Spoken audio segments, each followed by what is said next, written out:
Hey guys, I wanted to go ahead and make a couple videos walking us through this Chapter 1 summary project.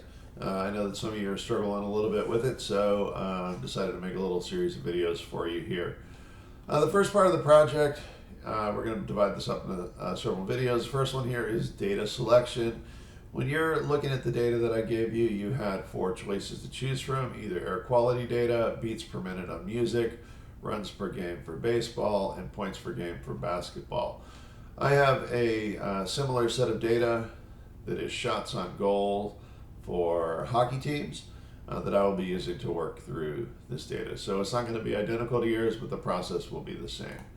All right, now that we've selected our data, we're going to go ahead and dive into the analysis and graphs. And the first one that we're going to look at is to create one graph that summarizes a column of data that most interests you.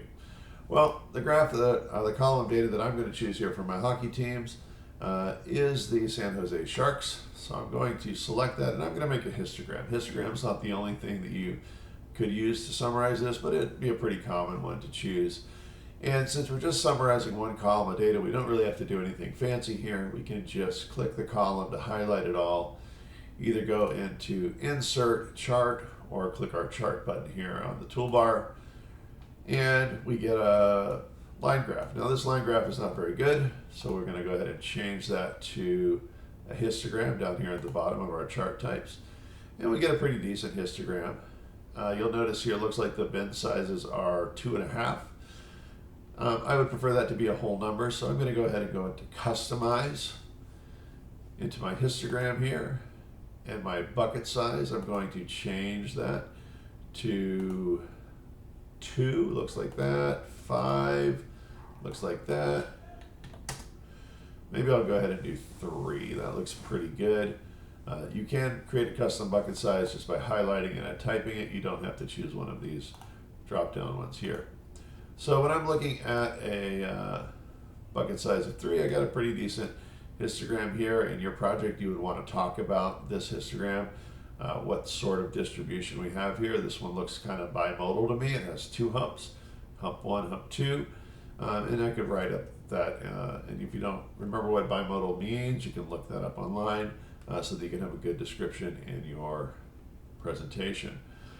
The next thing as far as the chart's concerned is I want to get set up some good titles. So on my main title, say San Jose Sharks, seems pretty good. For my horizontal one, I'm going to go ahead and say that we're looking at shots on goal. Shots on goal per game.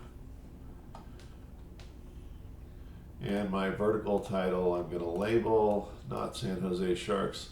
Why don't we label that number of games? This way we know that this column here would mean that there were somewhere around 28 games that had between 22 and 25 shots on goal. All right, and we've got a nice basic histogram here, and that was our first graph that we're going to do for part 2. I'm going to go ahead and pause it here, and we'll make another video showing the next graphs.